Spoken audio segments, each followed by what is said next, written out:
Apat na formula na pwedeng makatulong sa'yo kung gusto mong simulan ang property rental business mo. Buy low. Pwede ka magsimula sa affordable property na kung saan kaya mo yung monthly amortization. Once na kaya mong bayaran yung property, kaya mong i-keep ito, kaya mo itong mapaupahan later on.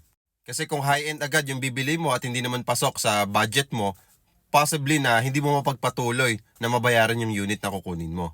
Importante na magsimula ka sa buy low. Bumili ka ng mas mura at abot kaya ang presyo. Para kapag pinaupahan mo to as your first rental business mo, madali mo siyang ma-maintain.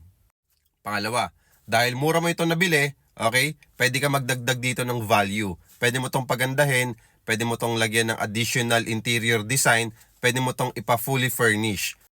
Pangalawa, add value. Importante ito sa pagpapaupa ng unit natin. Kaya kung mapapansin mo, yung ibang mga nagpapaupa ngayon, nilalagyan talaga na nito ng additional value na pwedeng makatulong sa renter.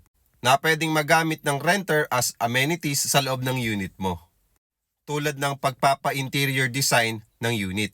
Pwede mo itong ipa-fully furnish nang sa ganon, makapag-proceed ka sa number 3.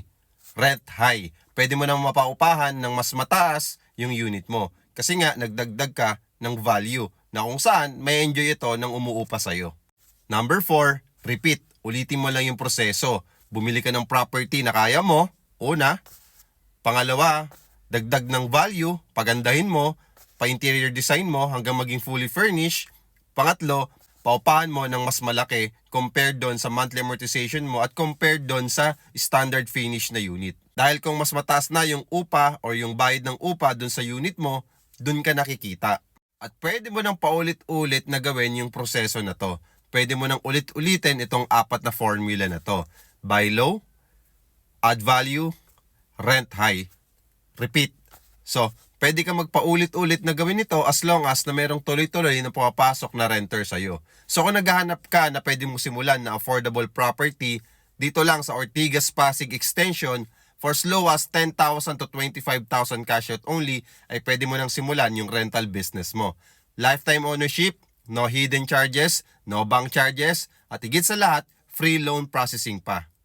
Accessible sa lahat, napakaraming umuupa dito. Malapit sa malls, schools, hospitals, establishments, at meron pang gagawin dito na MRT4 station. Walking distance lang sa SM, 'di ba? Napaka-accessible at malapit lang ito sa mga major cities.